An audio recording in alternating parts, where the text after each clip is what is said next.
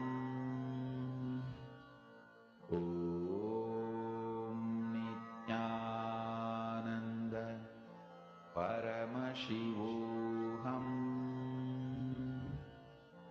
Om Nithyananda Paramashivoham. Om Nithyananda Paramashivoham. Om Nithyananda Paramashivoham. Om Nithyananda Paramashivoham. Om Nithyananda Param. Now, start to wiggle your toes and your fingers.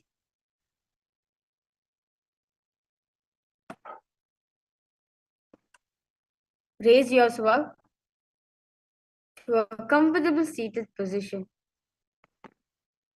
Yes. Congratulations for all the participants. You have finished the 108th asana sequence. We'll be now giving a break for all the participants. You can drink some water, freshen up yourself, use the restroom as we get ready to do the next set of series of asanas, which is the Dvitiya Vinyasa Krama.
Nithyananda, to all the participants, we will now resume back the Vinyasa Krama sequence. So the first asana of the Vinyasa Krama is Asanas. The first pose. Now sit in a posture that brings ease to your physical and mental space. Visualize formation in your inner space. Throughout the whole Vinyasa Krama sequence, there's only one japa, which is the Mahavakya, where you will repeat the Mahavakya into a center. And you'll also be visualizing formation in your inner space by specific visualization visualization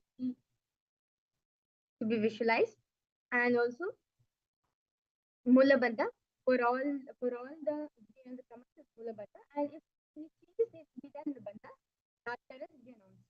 So Yathatha Vishtasana, visualize Ramaj in your space, bring your index and thumb each in the bandha, but place them anywhere you want. Just bring ease to your physical and mental state, visualize Ramaj in your inner space. Yathatha Vishtasana. Paryankam tatsamakhyatam yatha samsthan yathasatihi. Next asana samasana. Cross hands and knees and thumbs in Binda Mudra. Long inhalation and hold. Then take long inhalation and exhalation. Samasana. Idanim garbhinam yogabhyasa yatalabhai prochirtat. Next asana is Muktasana. This is left foot against the center region. This is right foot over top of the left. Hands facing downward on top of the knees in Shambha Mudra, gaze at the nose. Muktasana.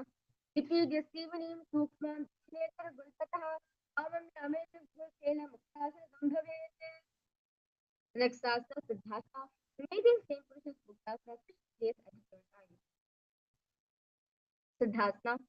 Dhanam Mavichendriya Tulita Prasam Bhuvarantaram Tetan Mosak Parabhasakam Siddhasana. The next asana is Siddhyasana. Remaining same position Siddhasana, to go into non-three bandhas. Vamapari ki ye di tana Srimati Manitanda Kothano, the Japedi Pati ye di Toyi, Medamati Tata Vesoyi. The next asana is Rudrasana 2. Locate the legs in position Siddhyasana, hands on top of knee to Binda Mudra. Switch the gaze at the third eye. Visualize Lord Rudra in your inner space. Vamatari Paritara.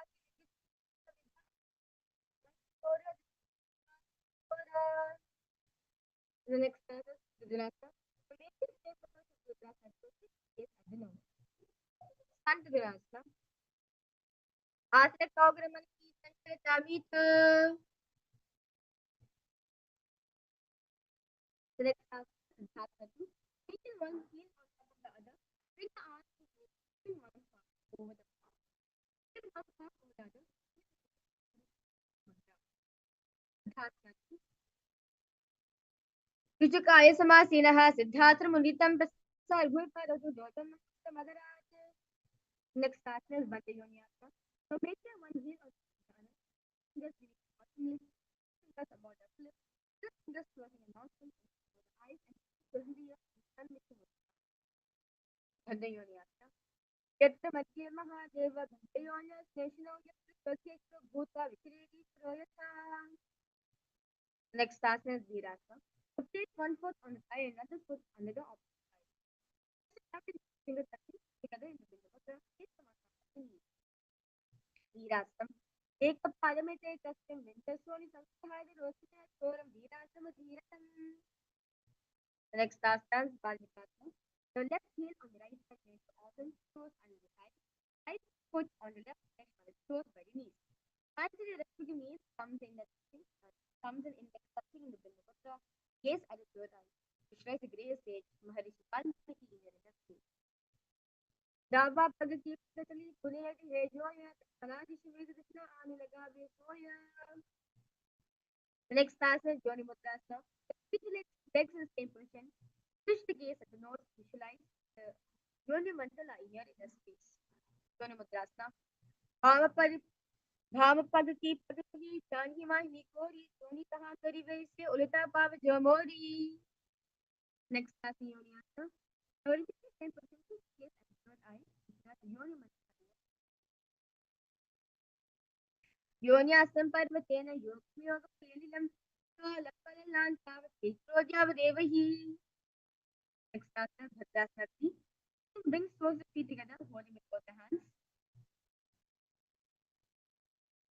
Bring the knees down towards the ground, gaze at the nose, visualize Lord Veerabhadra in your inner space.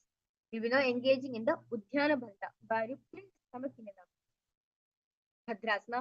Gulpo chivrasya syadaha chitanyapa shokshipet savya gulpam tata savya gulpam te dakshine. Next starts is Abhorasana. The biggest source of physical perineum. Press your tongue up against the roof of the mouth. Take the mudra gaze at the third eye. With the right hand cover your mouth. Mouth left nostril with the finger. Inhale to your right nostril. Close both the nostrils.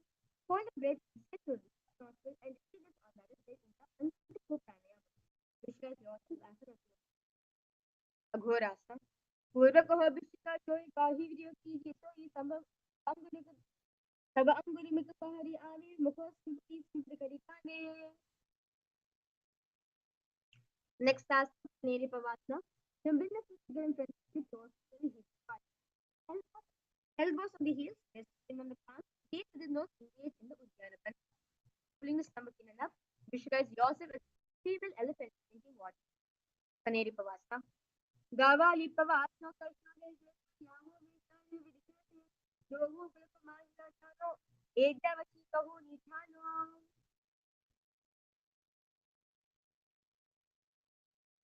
The next asana is Parasana. Press the knees face on between the thighs. Palm into the fingers in Parishamudra. Feet off the ground. Gaze to the nose. Visualize Swamiji in your inner space. Yogapadika Dovu Kariki Angrijoy Vadasham Ani Lagave Sohu. Next asana is Gopasana. Then place the fingers around the feet and toes. Together, toes and group in the toes. Heels touching the chest. Chin on the hands. Gaze to the nose. Visualize embodying the space and space of the feet.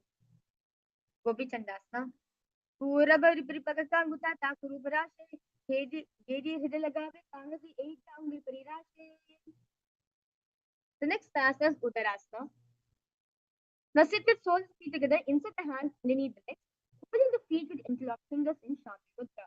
Bring the feet to the chest, bring the head down, the chin to touch the soles, gaze at the nose, visualize Swamiji in your inner space, gaze at the nose. Uttarasana.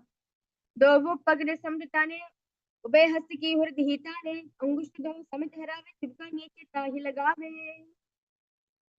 The next asana is Vishwasana. Sit together, arms under the legs, face with the face. Fingers interlock, palms over into Swami Mudra. Vishwasana. Dovu Pagatari Jori Samdikare, Hatu Pagabich Anitale, Kariba Bare, Ye Kahunya Mahili, Samdime Rashe. Next asana is Bhujasana. Now from seated position, lift both the legs over top of the respective shoulders, bring the arms underneath the legs and up, interlace your fingers around the back of the neck in Shambi. Visualize yourself as a cobra. Sirasaram to King, Kakshasana Taparam, Grivasaram Taparam, Bhujasana Vimochte. Next asana is Kalyanasana. Now maintain a seated posture, raise bring the elbows under the knees and wrap the arms around the back, palms clasped in Parishamudra, gaze at the nose. Visualize yourself as beautiful, auspicious goddess. So, Hadabamichane, Tinigo Hoda, Nichetani, Bahuri Pakida, Bahariave, Bahajikite, Isi Tehrave. Next asana is Sannyasana. The right knee on the mat, place the right foot flat, the extreme on the right heel. Raise the left foot over top of the right and bring the left heel to the right. Place the hands on opposite knees in Vaishnava. Visualize yourself as a swan. Sankatasana. वाम पादम चित्र मूलम संन्यास धरणी तले पाद The next asana is Dhenukasana. So from Sankatasana, slide the left knee to the left hip. Keep the right knee on top of the left. Place both the hands to the right. Visualize yourself above your rest space. Anasagi Nagara Pancham Vishim Galyam Ni Daya Chakari Vanka Kallanita Ayukutu. The next asana is Machindrasana. Place right foot on the left side. Left foot on the right knee. Bring the left hand behind the back, hold the right hand. Place the right hand on the left side. The body gaze at the third eye. Machindrasana. Vavajanga Paridachitane, Vamahasti Pishtritane, Bharodaspada Hechoyi, Taki Chupka, Soyi. The next asana, Machindra Asana. So from Machindra Asana, hold on to your toes. Lean your forehead to the ground, chest with ease. Machindra Asana. प्रथम जीवन चरण जुजाय बाबा जंग प्लेरा केसो ये ताती जिसो करिसो लावे भैरव जी की यह परावे. The next task is Guru Asana. The main thing feel is stable. Guru Asana. Guru Molipad is like Nishka Pradesh, Gurpan, Samstha Pradiri, Vajani Pad, Paki, Samstha Pradishti, Hasto Sami, Laye, Guru Asana Bhavati. Let's now repeat Sankadasana on the other side. Visualize yourself in this one.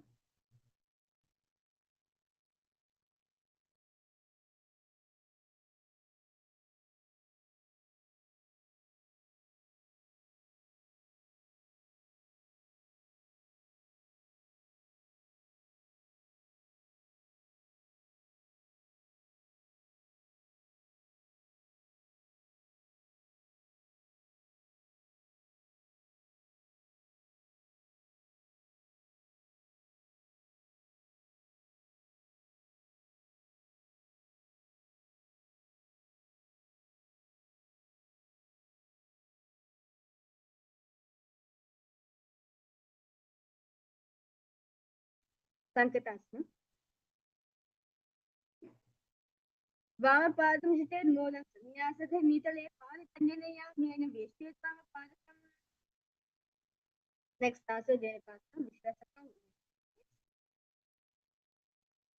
Anusajina Kara Panchamashin Takalyam Nitaya Jakalyam Pakalya Taikudu. Next asana Machindrasana.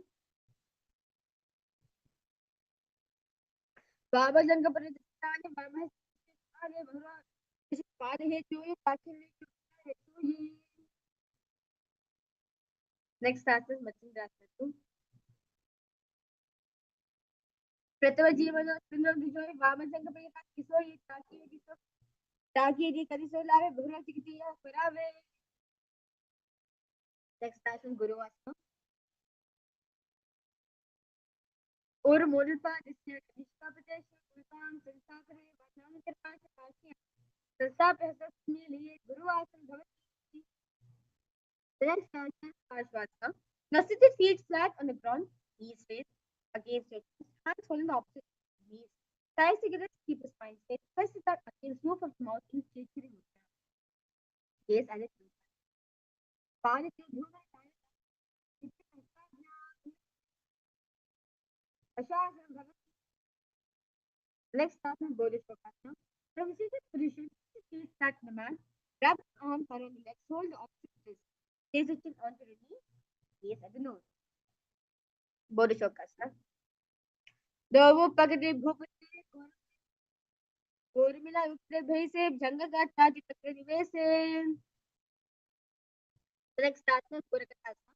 From seated position, feet flat on the mat. Arms in the knees. Hold the opposite elbows. दो हाथ बागे लियावे गोदा नीचे लिए तरावे आम्हा सामाम ऐसे करे आपस में को हनी पकड़े. Next asana Sumatyasana. So maintain the same hold beneath the knees. Bring the right foot over the left knee. Process the point of gaze faces. It says grace says equity in your space. Sumatyasana. मोयत भर दरी परिताने डावा पग worry touch पद आने दाई पगती कोवे आवे हाथे कम तरत हरावे. Next asana Dandasana. Now extend the feet out straight, arms straight forward the head. Keep the fingers wrist point outwards, gaze at nose. Dandasana. Idani garbini nam yogabhyasa talupusha kashavala bhaya prochite praknepati. Next asana is Arambasana.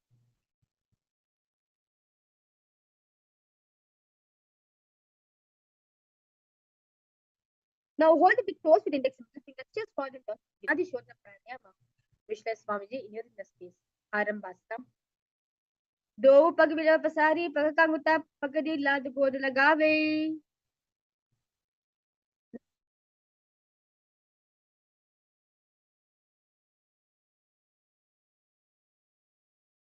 Next asana, Virokasana. Now sit it, bring shoulder down, back arms around the legs in Mudra.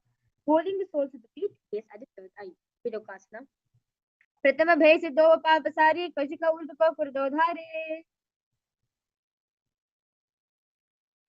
Next asana, Jalandhari Pavasana. Now extend both legs out with the hips, with the feet, chin, mouth, nose on the heels. Insert the hands below legs and keep elbows raised at the nose. दो यदि mail के बीच हाथ पसारी पुनीति बुका नासिका ताज कुबोधारी. Let's now repeat the next asana is Urdhva Paschimottanasana. Extend both legs out, lift one foot behind the neck, lean on and back as in Paschimottanasana. Paschimottanasana means that ekam parigriva nitva dishtet Urdhva Paschimottanam bhavati. The next asana is Anantasana. Lay on the back, lift the right leg behind the back. Left hand holds the foot from the top, straighten the body. Concentrate on the prana, moving from Mula direction. Anantasana. Uttanashayini ekam paingriva vinyasya. The next asana is Ankushasana from Anantasana. Rest on the elbows of the hand holding the foot. Concentrate on the Pittaharukumaka. Ankushasana. Uttanashayini ekam paingriva vinyasya. Next asana is Trishasana.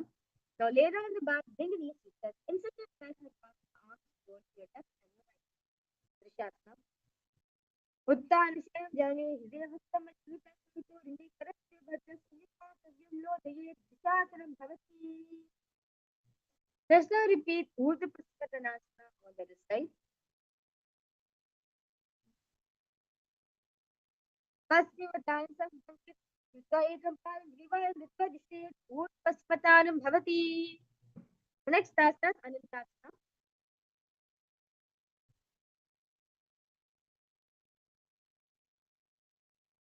Anantasana. Uttanashayini ekam paingriva vinyasya. Next asana is Ankushasana. Uttanashayini ekam paingriva kurvan. Next asana is Yoga Nidhyasana. Now lay on the back, lift legs one by one up behind the head. Hands behind the back, gaze at the nose. Haspadabhyam vishte kancham hastabhyam pishtamandhanam tanmadhya shayam kuryada yoga nitya shukradaya. The next asana, Paramashivoham. Now while lying on the back, raise the legs towards the head. Wrap the hands around the legs, into the fingers behind the nose. Vishwas Mahavishnu Bhutiyam. प्रथम सूर्य सुमित भगवते आदिने आदिने उपस्थिति आहातिकी अघोरिके माहि संजमे पुनतवा. The next asana is Kochikasana. So lay on the back, knees with chest towards the ground. Extend arms sideways, gaze at the third eye. Kochikasana. दो हाथ जिस साकरे उस साकरे साकरे तबुत आदने आने बहुरी जिगे एक विवाने. The next asana is Jatapravati 120. Lay on the back, knees with chest. Arms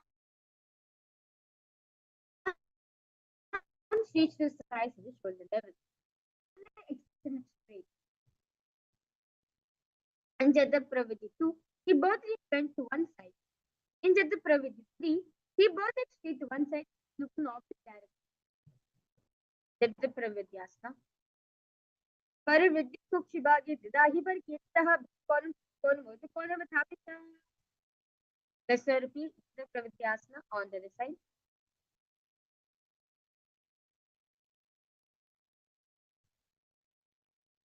Parividya sukshibhagi didahi par kirtaha kolam mota kolam athapita.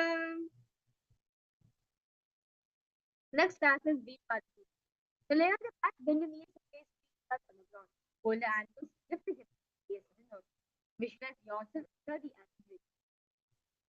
Viparipitam. Pratikriyayitam ganga pita sarvapalapadam karpinidandura bhala itikarki chagadanu. Next asana is Paramashivoham. Lay down on the back, feet flat on the mat. Bring the arms with the head, place the hands flat on the mat, with fingers point towards the feet. Lift the body up from the ground. Visualize yourself study at home for nature. Paryankasana. Uttarashayana Pasalabhyam Mushtabhyapatam Woman kuryat parittasam bhavati. The next asana is Shodhanasana. Here on the back knees stretch and hands away. So the move the hips of your body. Visualize yourself as a dog, playfully rolling around on back. Share with silence and stop your journey. Samir Nav Anni Mastavyan Katarambata Bhamaye Shwotanam Bhavati. Next asana is Viparita Karini.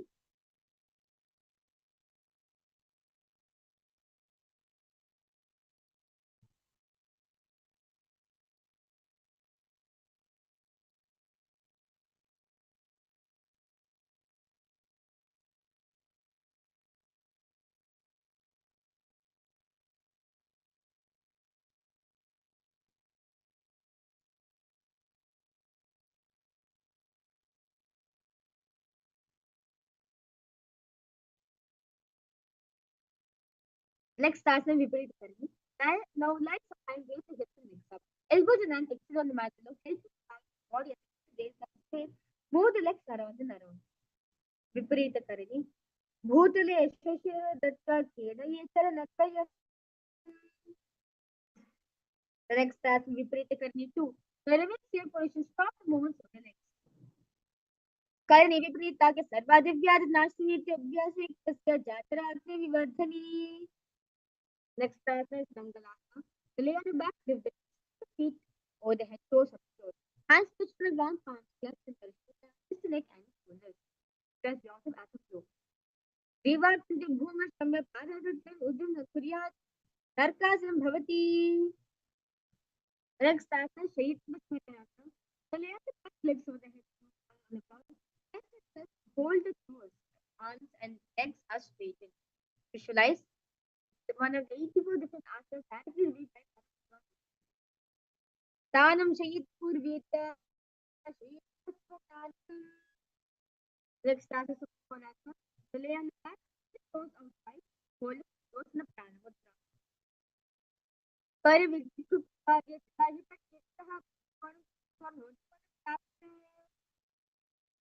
The next asana Chitrasana. Bring the left foot up with the head close to the ground.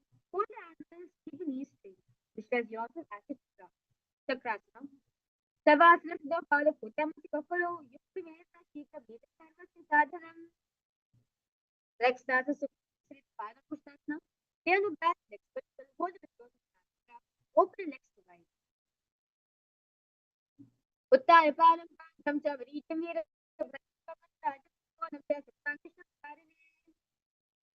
Next asana Suptapana Pushtasana. Lie on the back with the straight. Hold a big nose in Paramudra. Uttara Palam Tam Chavaritam Vira Bhatam Next asana is Mathyasana. From Suptapana Pushtasana, hold the legs in Masa. Lay on the back. Hold the opposite elbows over the head, knees, and toes. Stress Matsya Avtara Mahavishnu, the fish Avtara Mahavishnu in your inner space. Mukta Padmasana Kritva Uttanasha Nancharete Purpara Apyanshiro Vyashte Matyasana Rogaha. The next asana is Parashavasana. Lay on the back of the front and sit back to the right hand on top of the nose. Visualize your in your inner space. प्रथम करे पद्मासना के सूर्य स्वामी भोग कृपा से गोदा और धंग ये दो भूषण की राशि दो सोई. Next asana Dharmakasana. Now I lay back and lift the hip leg and support hips, elbows on the floor. Tuck chin to your chest and center. Sarvankasana.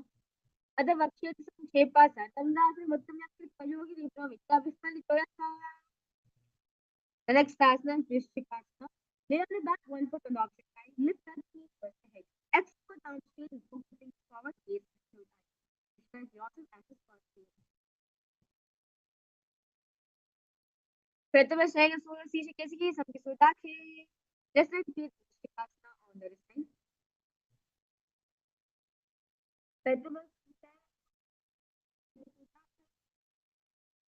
The next asana is Vrishchikasana. The layer of back fingers around the neck. Lift both feet feet out from the mat. Extend one leg straight and underneath the rest. Alternate. You can raise in the knee again and again.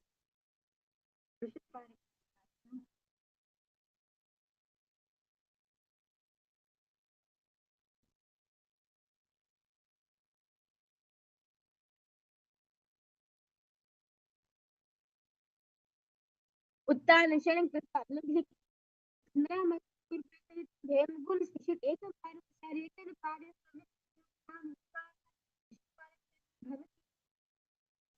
The next class is Marotrasana. Here the class is the legs are 7 years knees. Marotrasana.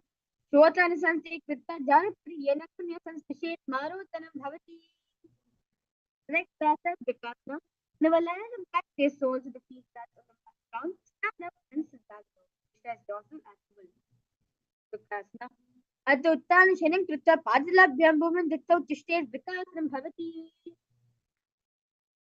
Next asana is Vikasana. Lay on the back of the head above the head, over the feet is again.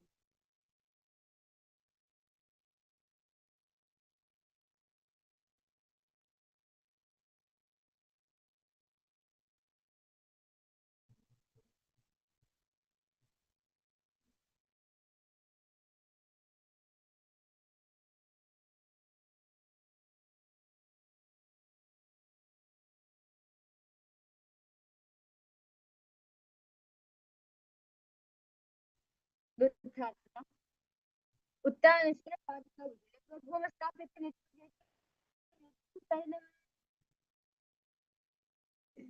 next asana is Paramashivoham.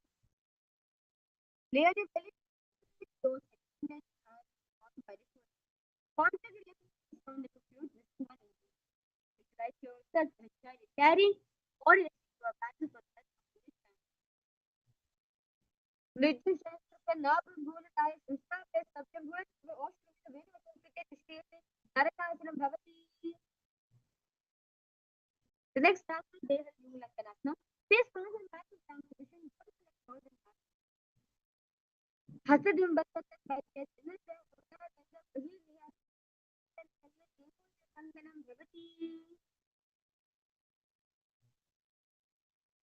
the next task is Jatasana. Now, in standing position, bend forward and place hands on the mat. Walk back and forth. Jatyasana. अतः जात्यास्मिन् वक्ष्ये येन जातिस्वरोपवेतस्तान् द्विभूमौ च गमनागमनं ततः.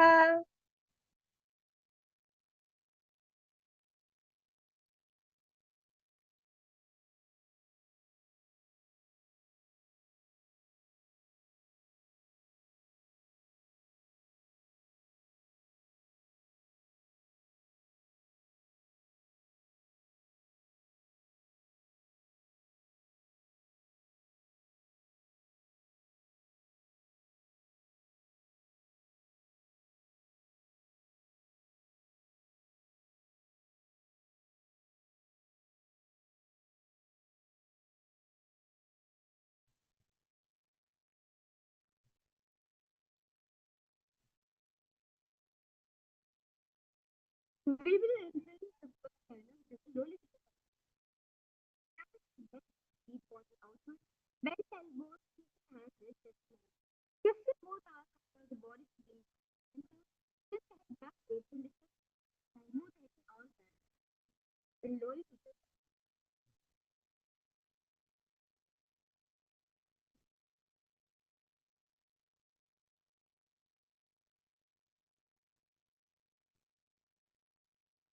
next pattern. The stand erect rod to the side, hands sides and shoulder. Visualize your kundalini devi, raising and curling upwards around the body. वायुपारा केवलं शरीरे रजोयोः. Next time, ushtrasana. Face all fingers on the mat, stand on feet, feet on the chest, become more walk like a camel. Get yourself like a camel. मुष्टि कलशिका भूमनाय उपरिपालिते with ushtrasana bhavati. Next time is Vishwasana. Basic big boom walk at a horse. Like walking at a horse. Mushtikantapradeshe Bhuman Diaprapati Sanstapa Ashwin Sharidam Trainim Ashwasam. The next passage go to the passage. That said, it's together in the only behind the house by the foot up. In the back of the house, that is just and also a growing bird upon the Asana. Padite Bhuman Diaprapati so Dandapari Mitra opposed Nikanam Bhavati. We will enter next paragraph, which is a part of the now, stand up on the bend, gently bend the knees, toes pointing outwards. Simultaneously open at the palm space, one heel to the ground, slightly lowering the waist, shoulder directly. Heel, like you're holding an offering, a bouquet of flowers to Paramashivoham.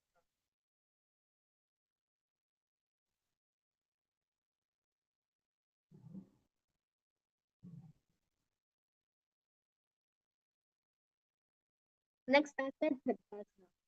Now stand straight. Bring the palm together into your heart, forming the horn of a rhinoceros. Visualize yourself as rhinoceros. द्विज सर्वस्वं कृत्वा पारनुभ्यो गुरुभ्यो तिष्ठेत् भवति. Next answer, Uttanotanam. Sit down all the way low as you can. And go like a Sahayan. Yes, Uttanotanam. Punarpruta, again, Asi Tatam, Uttanotanam Bhavati. The next answer is Murgadasa. This time, raise the arms of the head in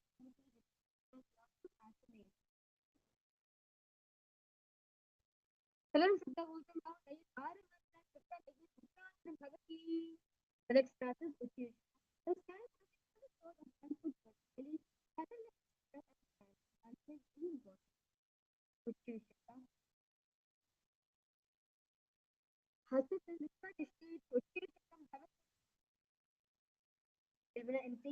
Karana, which is the Parshvajana Karana. So standing, keep one leg slightly bent with toes pointing to the sides. Bend the left opposite knee towards the chest, pointing the toes downwards. Keep the arm holding the knee with the hand pointing outwards in close into. Get the opposite hand down on top of the thigh. Wrist twisted and point the fingers to the center of the body.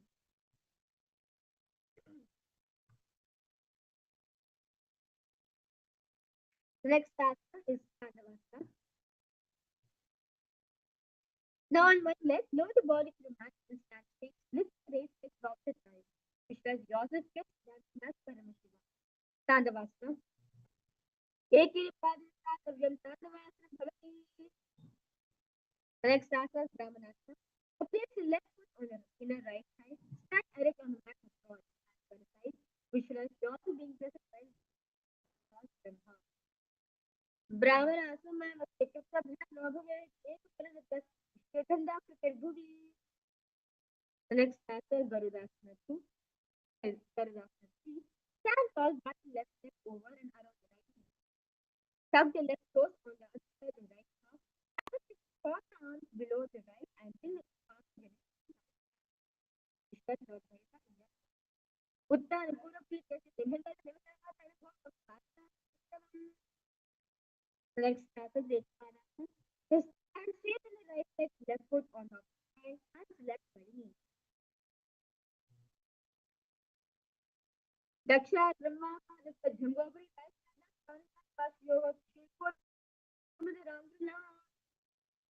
next answer, Dhruvasana.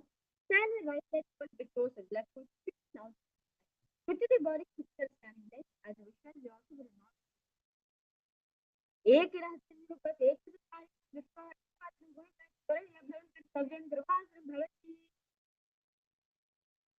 The next answer is Dhruvasana. Stand the right lift the left foot behind the side sitting and standing. That Mahavishnu blessing is from within. Griva Empire Let's now repeat the Parshvajana Karana on the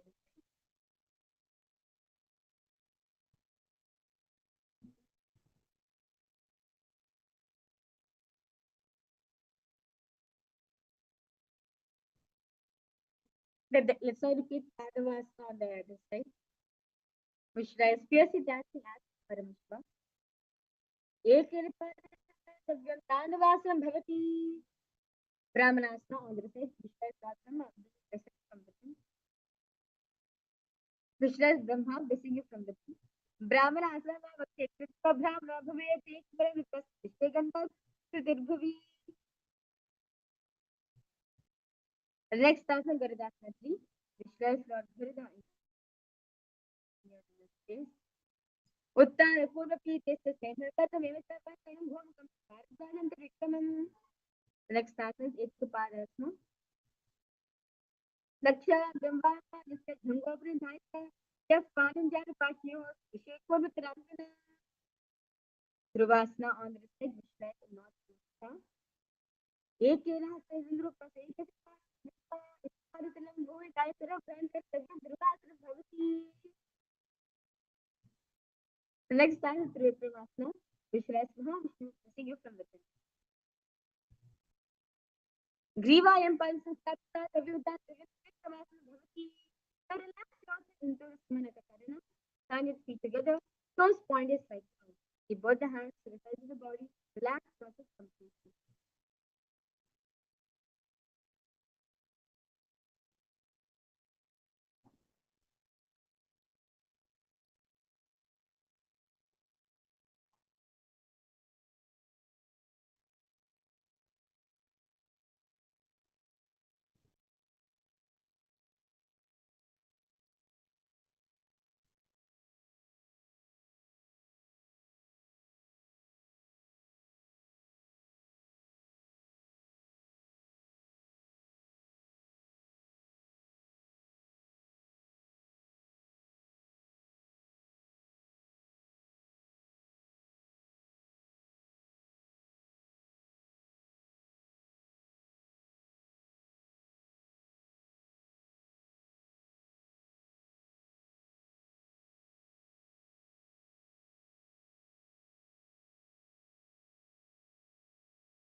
Next up, Gora Kriya.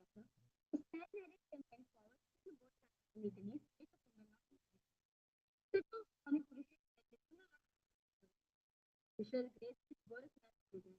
Pratham hi hoye bahuri nishi hoye. Next up, insert the hands between the legs and the calves and bow around behind the head. Squat and hold the hands behind the head. Urumadhyasthanivasintam Dhritta Padmabhyam. The next asana is Bhairavasana. Bring the feet together, sit in squatting posture. Hold the hands at the back and sit right, gaze at the navel. Visualize Bhagwan Kala Bhairava in your inner space. दो पगा की ताले की महिला खोल मिलावे पाना पानी दो माधुवे से. Next asana Virahasana. Squat all the way down to the ground. Keep your feet together. Bring your elbows up close to the head. Palms down over the back. Facing down in Anjali Mudra. Gaze at the nose. Pagdili की महिला खोल मिलावे पाना पानी दो से. Next asana is Pipratasana. Here's the bring your hips to the knees. The hands are Uttasana. At the Uttasana, Baki just near the Next asana, hands in the mat. Fixing the side knees on the side forward and Uttasana. Hastabhyam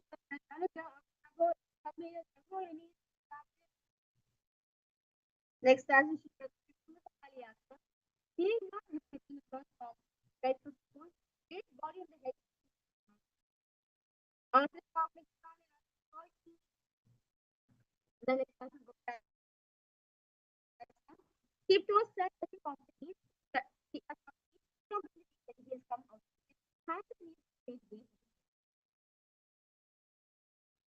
Down over the top of the forehead. Next asana is Vinyasa. Hands across to the side for your face. Which as your exhale, the keep toes in the front. Subject Next asana is Bhuvasana. दो पगड़ जोड़ी की कुलपा मंत्र होया. The next asana is Vajrasana. The asana separates back from the hands and feet. Palm and body press off the mat. Slowly down. Vajrasana.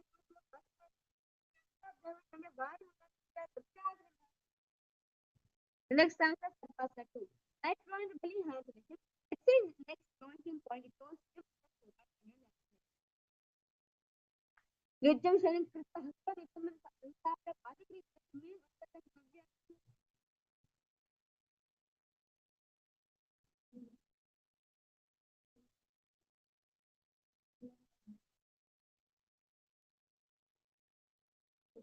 Next asana Niralambanasana.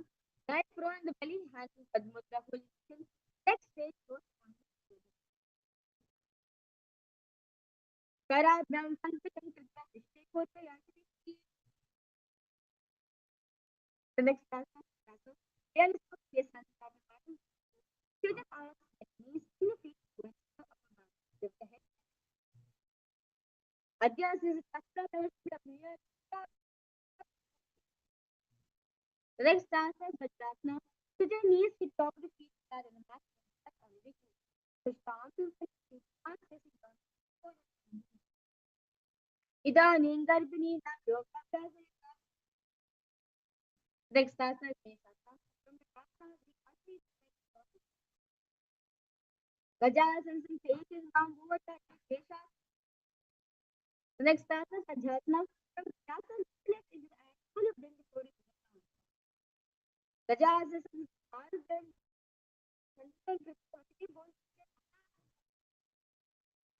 the next asana is Anantarasana. Sit on the heels, legs together. First, pull the feet towards the perineum, then place the hands on the foot knees.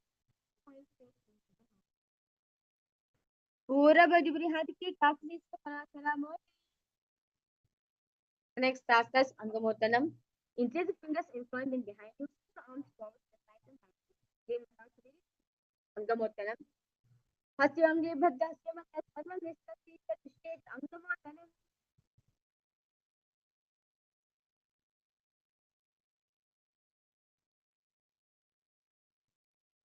Next asana is Garudasana. Sit on heels in Vajrasana. Feet turn out to the side, thighs and knees touching on the front. Hands on the knees. Jango Rupyanga Sita. Next asana is Ananda Mandirasana. Now sit in the left forward back knees wide open. Other Vakshavi Ananda Mandirasana. The next asana is Madhukasana 2. Knees right to the ankles, hands under the knees, gaze to the nose. Krishnan Sampira Bhutha Janvakya. The next asana is Nirsamhatma. We keep your toes on the mat, heels together. Face perineum on the heels. Face palm to the cross, fingers tight. Base of the hands, gaze at the nose. Sticking out the tongue and दो पलापान होई वैसे एजी मेरा गोल निवेश समस्या ये NEET कहते रहे NASA दृष्टि.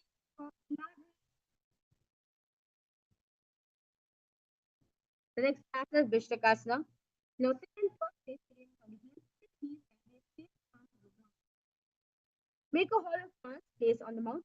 Keep the tongue beneath the cheek, close the lips, face the nose. Inhale through the finger line, exhale through the mouth.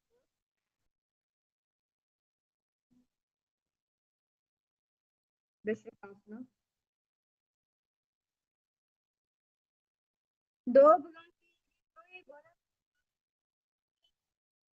Next asana is Patrasana. Toes over the feet over the ground. The heels bend the elbows. Bring your fingers to your armpits. Imitate asana monkey's catching.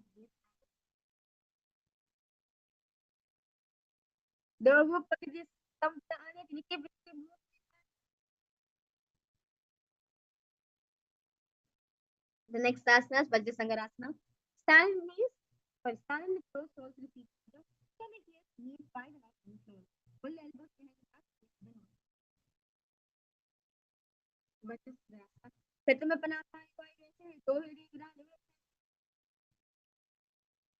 Next starter Skandinavia. Keep the tools down on ankles crossed behind the complete Skandinavia.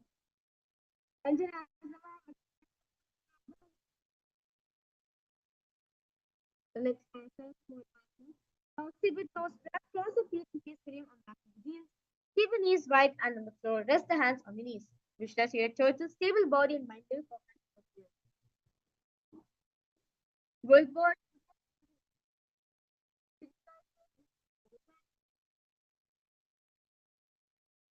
Next starter yoga.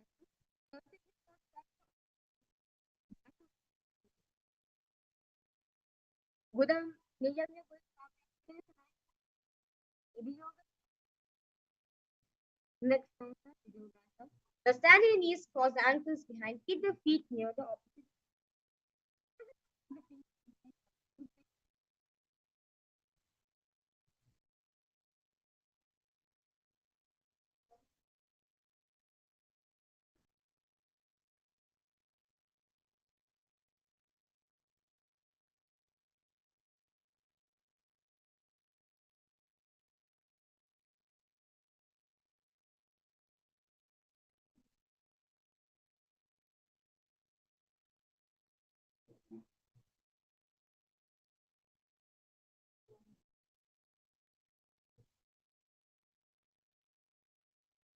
Vijogasana. Godan वालों बे होइए, गोलन आधा रखिए जो. Next stanza, Ushta. Kneeling position, bend back with whole ankles with the hands. Feet down straight, push the hips front and the hips back. And drop them at the camera. Male Dandagari, dance Vika Rukumara Kaporata, just Uryami Tatnaha. Next stanza, Siddhartha Sati. Now with heels together, hands on the soles of the feet, spread lean back. Bring the elbows down to the mat, gaze back of the hips on the mat, gaze at the knees. दो एरी समझ करे 16 मूल थारे त्रिभेरी पना पान गोल वैसे बहुरी पुष्टि तो करे करे जो ऐसे. Next task is the task. Sit in knees, sit tight in the calves together, lean back, touch your back to the ground and right side. The few support of hands needed to like this again and again. Tabi pushti vandam vadavan pushiti viratasanam bhavati.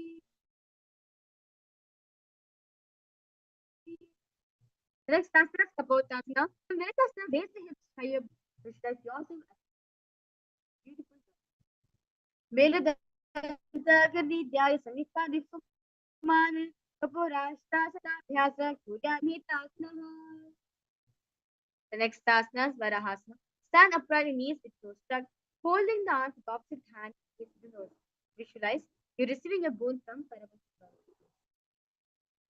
Jani bhuvan samsta pahtabdam bhuparasam dritta salam tishtete Varahasanam bhavati. The next asana is Varahasana. The key to knees together, toes tucked. Heel forward and bring the elbows to the mat. Hands holding the head. Rest the hand. Rest the head on the hand. Heels on the butt. Visualize bowl of Mahavishnu in your inner space.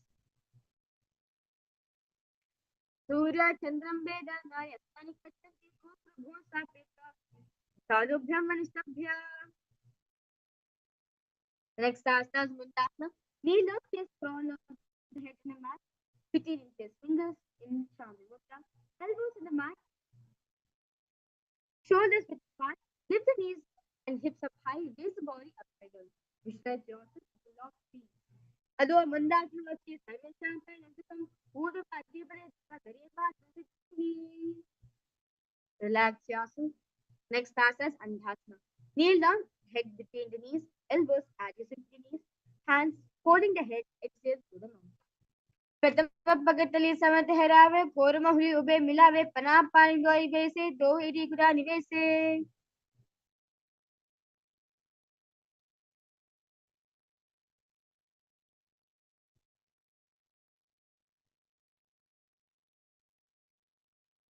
Next asana is Viparita Salabhasana. Lay on the belly, arms extended straight out. Lift the thighs and arms just off the ground. Viparita Salabhasana. Chalabhasa by Distanata Berindu Namaki, Gandabin Sati, Sisadandas Nimpata. Next asana is Kapalasana. Lay on the belly, arms to the sides, palms down. Keep the forehead on the ground, keep the chest on the mat, lift the legs up together.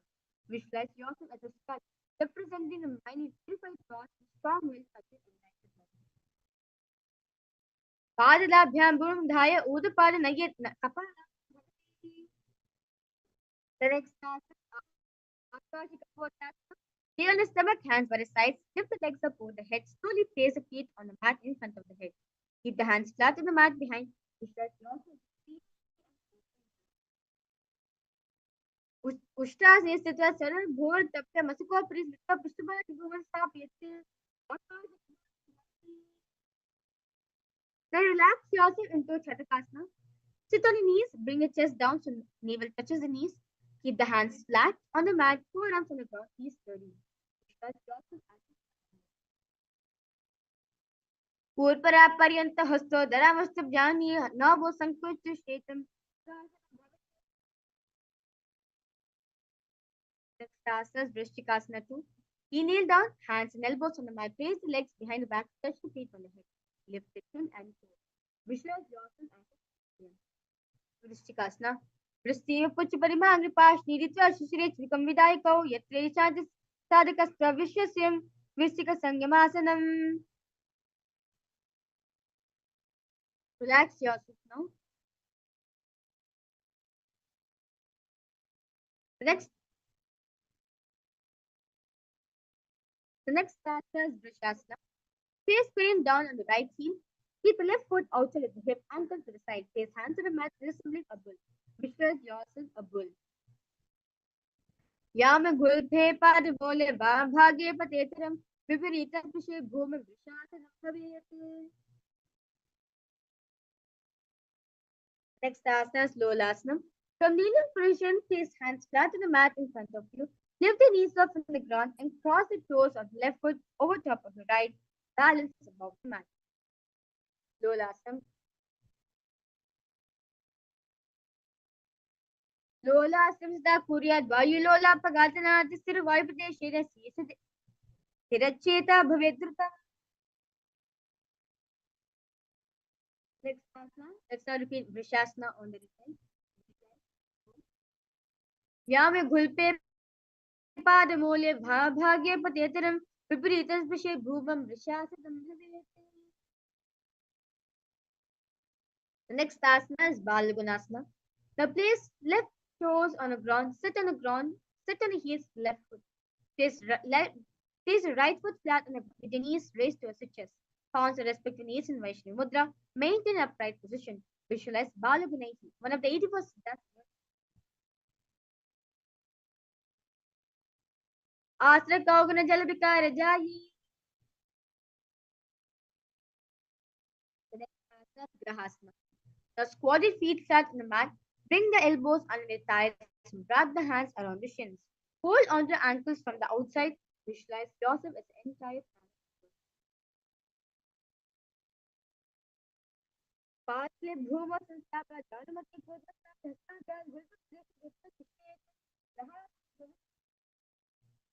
The next asana is Balagunasana, repeated on the side, visualize Balagunati, one of the 84 siddhas.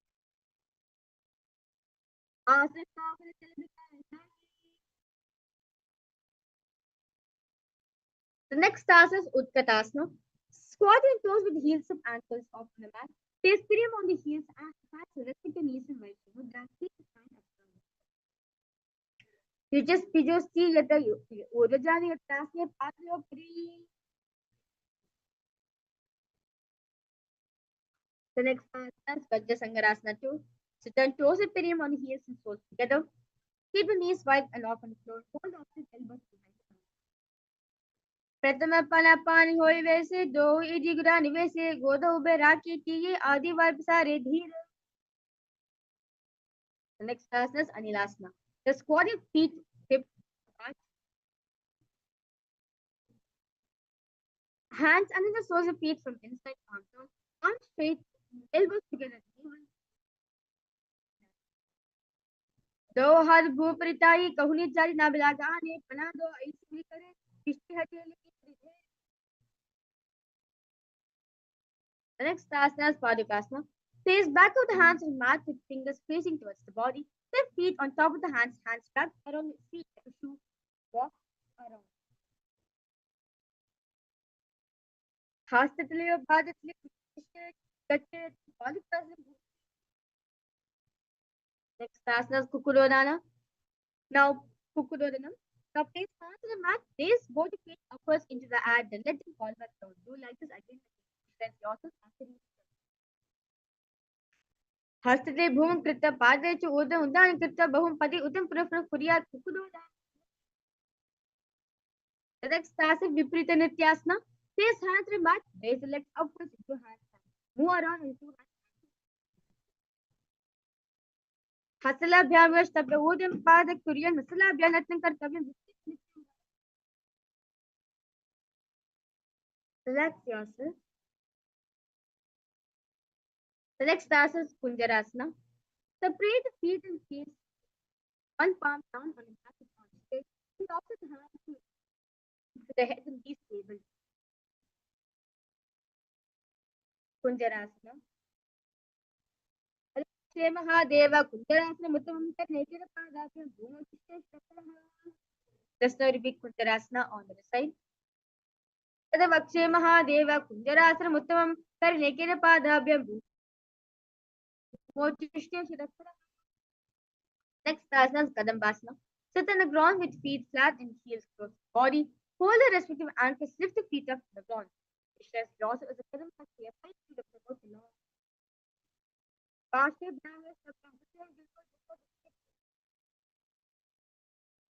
The next asana is Pavanamuktasana. Sit on heels to perineum, hold the knees and with hands. Release the balance within your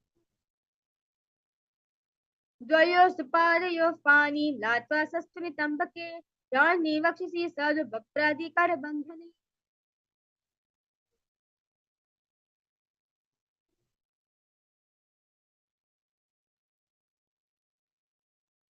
Next asana is Korasana. Sit and lift one leg behind the head. Place the both hands flat on the mat. Loosen the opposite leg up with the knees straight. Lift the entire body up from the ground. Keep the chin up. Because also as a part. Purvasana to Pradipitam Vajrasmita to Korakam Next asana is Dhanurasana 2. Now sitting on the ground, hold the left toes by with the left hand index and the fingers in Prana Mudra. Pull the foot to the left ear. Now extend the right leg out straight. Hold the foot to the right hand in Prana Mudra. Visualize yourself. Padangushtadupanibhyam Hritva Shanavati Nirakarshika Kristam Dhanurasana. Next asana Ashtavakrasana. Lift the left leg over top of the left shoulder. Bring the right foot across and hook on top of the left foot. Lean forward and turn while extended leg out to the left. Lift the head and chest, find the balance. Vashishtandakondinya Mudukudamevcha Ashtavakramata. Next asana is Pranasana. Place the right foot on left side and take the left foot flat on the ground. Have the left shoulder underneath and raise the left leg and place the hand. Ek prabedavakshami karoti chamaraha ek paru datta skanjanyat paru. The next asana is Paschimaschendrasana. So place the right foot at the root of the left thigh and left leg by the side of the right knee. Hold the left leg by the right hand. Twist the body and remain sturdy.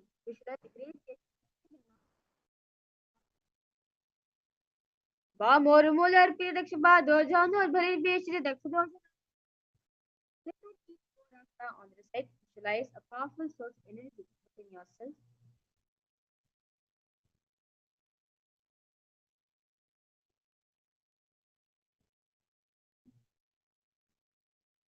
Purva Adamchal Spadi Beatam Vajrasana. The call across Shalapa Vidinam Dhanurasana on the other side.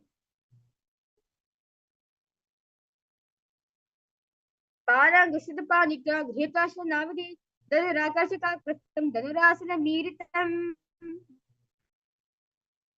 Next asana is Ashtavasana. Crane, flying crane. Ashtavakrasana.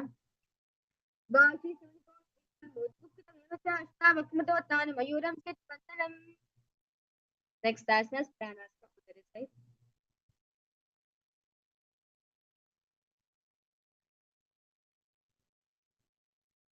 एक प्रवेद वक्ष्यामि करोति कामनः एक बलः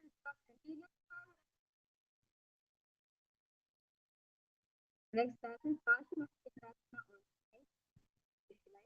space must change nothing in a space वाम और Müller पे दक्ष पाद और झानु और परिवेश दक्षिणोषणा the next asana is ardha paschimottanasana.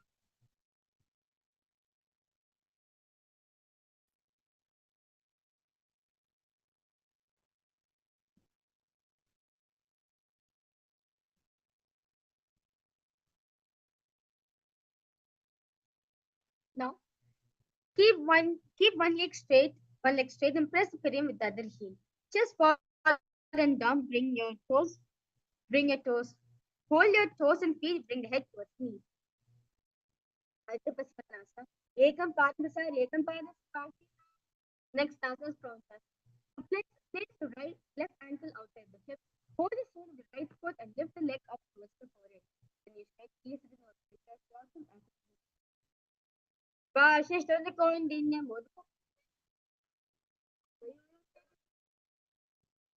Let's repeat.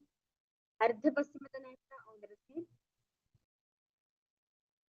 Ekam padam pasar, ekam padam on the stick, which does a crane here in the space. Ashistonicon dinner, Udakukita Mevacha, Ashta, the next asana is swastika. Now sit your soles between the thighs, the spine straight, palms resting on the knees and palm. Gaze at the nose, visualize embodying peace, well-being, good fortune, and prosperity for yourself and for the whole world. As a result, yourself. Jana Varantre Samyak Dittapadi Ubhedi Persona Sinaha Satsam. The next asana, Gorakshasana. Now keep your feet in the same position, cover the heels with the rest of the hands, tuck the chin to the chest region, and the gaze and simple the nose. Vishnu the great stage, Gorakshasana. Jana Varantre Pada Uttana Vyakta Sanjita Ulpo Tata Hastabhyam Muktanabhyam. The next asana is Bhagasana. So bring the left heel to the perineum, right foot on the side. Close eyes with the index finger, nose, really finger, to the thumb. Gaze at the third eye. Meditate on the Hari Hamsa. Vamapashno Gura Samstapya Dakshagram Vamajangane Madhya Samadhyana Angushte Nasa Drishti Sishkramehi. The next asana is Yogasana 2. So place your feet on top of the knees, place the hands on the ground, hands facing out. Keep the spine straight, gaze at the nose, as well as the engage in your pranayama. Uttana Krital Sopri Jalno Asta Stapta Chotanankara Yuktam. The next asana is Uttapukhitasana. From Padmasana, place the hands flat and mat beside the body. Press the hands into the mat, lift the knees up from the ground, hands above the ground. Stress yourself as a rooster. Ashistonicon Mudkuktamevacha Ashta Mayuram Setapantanam. The next asana is Siddha Harikriyasana. So from Padmasana, insert both the hands with knees and place them on the mat. Do not lift the body. Stay seated on the mat. Gaze at the nose. प्रथम पद्मासन को करे हस्त दो गोद समझी धेरे ube हथेली ऊपरी रखे पहुंचा गोद समझी बैठा के. Next asana is Hamsasana. From Padmasana, place the hands on the mat from the gap of the calves and thighs. Lift the thighs up to your shoulder. Legs up from the mat. Stay above the mat. As a visual beyond anything. Kukkadasi Stitva Skandam Parenul. Sadishtet Hamsasana Bhavati. The next, while sitting, reach the hands behind the body, instead finger in Sarishmudra. Bring the forehead to the ground. Visualize yourself as Parush was born here. प्रथम पद्मासन को करे गोदा संधि माही करे धेरे तरपा दूसरी कर दो Karado ane konya pura sindiletane. Next asana Kurmasana 2. Avasana. Place both hands to your thighs with half. Bend elbows. Hold the restricted shoulders with the hands. Stretch your chest and body and the top here. Bhami janga paradachina pava. Dahini janga paradachina pahilya sage hata. Next Grande Vedasana. So remain same position. Bend the head down to the chest and the nose. Rejoice. Sitting in Sarvashwa secret not other Vakshanila Kanta Grande Vedasana. Yanda Asanas Completion. From Paramashivoham is both the hands to the back and the back and elbows to the shoulders to the hands. Feel like a turtle having a stable body mind for 100 years gaze at the nose. Ukradasana Bandhasana Karabhyanta Kantaram Pitin Purvadutyanam Yeta Kurman Kurmakam. Next asana Pankupurasana. Place both hands to the back of the heart. Place one hand flat on the back and its wrist. With the other hand, lift the body up and hold. Ukradasana Chitta Ekenhasta Anyas Mindam Bandham Ritva. Let's now repeat Pankupurasana on the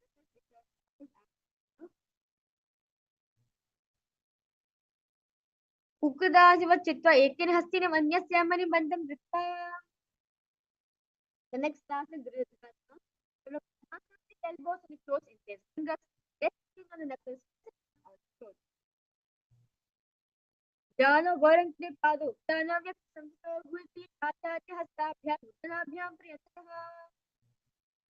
The next asana is Padmasana 3. Remain in the Padmasana position. One hand over the other, one facing opposite Chanukya. Either stand straight with the other.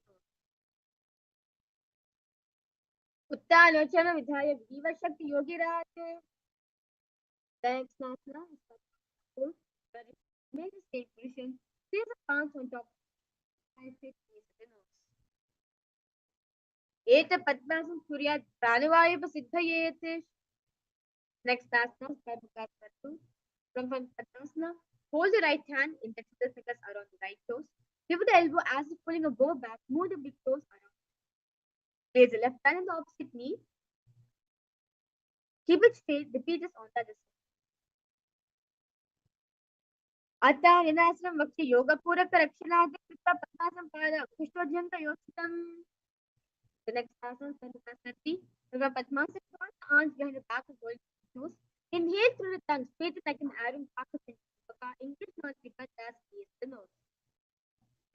Purmasmaskrite Uttarepurya Sukham Tada Vayurvaso Yadi Kalena Sukshma Vagina. Next asana Siddhasana. Now remain same position. Release all the bandhas. Lift the chest up, gaze at the pillow. Urubhyam Paligmam Patakha Dakshin Savadesha Sarva Dakshina Deshake. The next asana is Nagrasana. From Padmasana, arms behind the back, holding the opposite toes. Lay down on the elbows, tight to the back, gaze at the nose. Visualize yourself as a snake. Pratama Padmasana Kotane, हाथ को पकड़े आने, पादंगुता पकड़े आने, सोवे कुहुन्या कूल्य पानी. Next asana is Pandikasana. Lay on the back, bend the knees on the ground.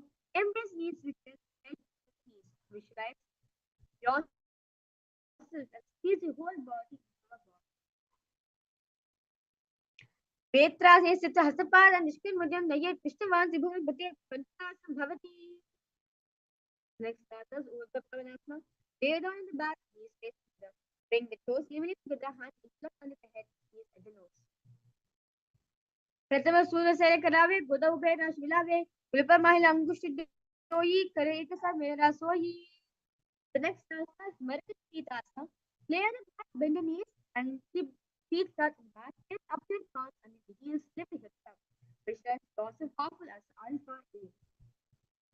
Uttarasana Padatale, Uttarasya Stapiyet, Ishtaba Mutravayet, Marikasana Bhavati.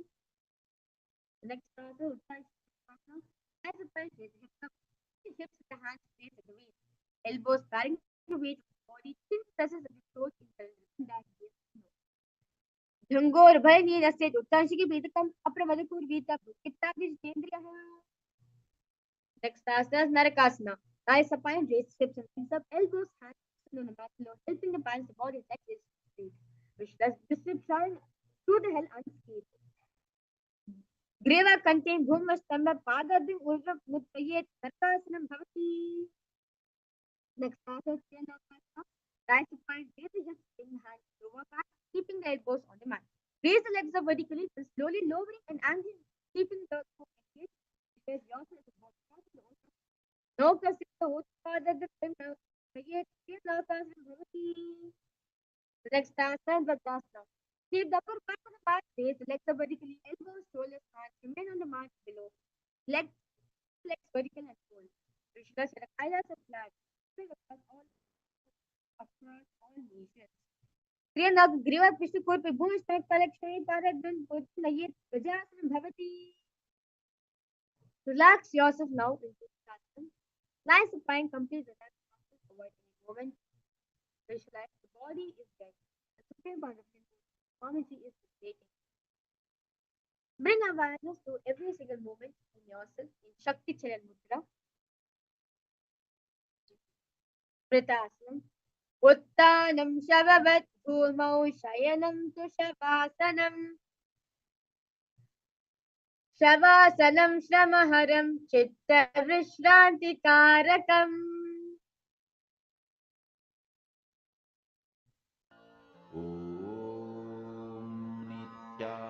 Nithyananda Paramashivoham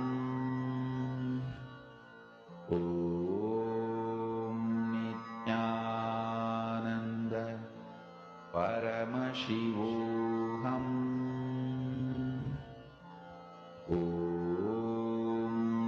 Nithyananda Paramashivoham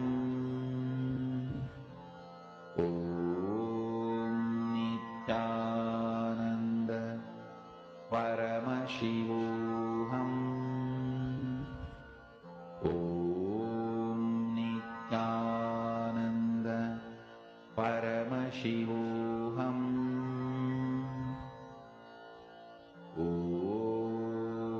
Nithyananda Paramashivoham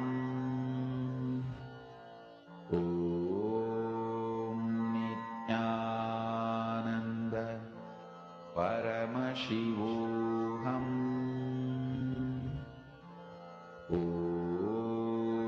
Nithyananda Paramashivoham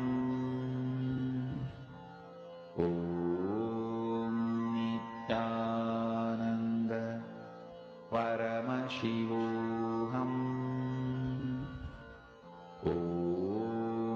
Nithyananda Paramashivoham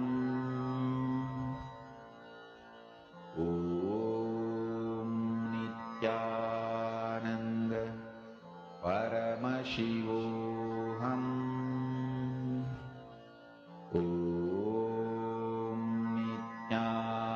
Nithyananda Paramashivoham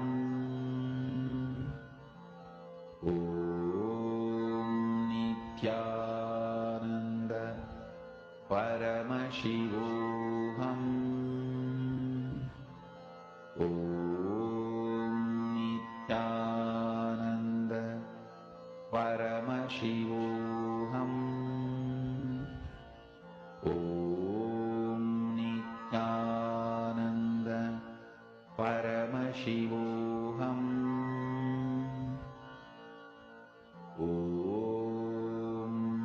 Nithyananda Paramashivoham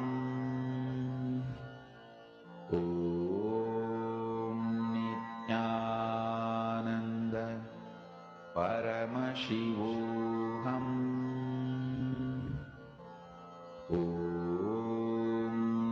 Nithyananda Paramashivoham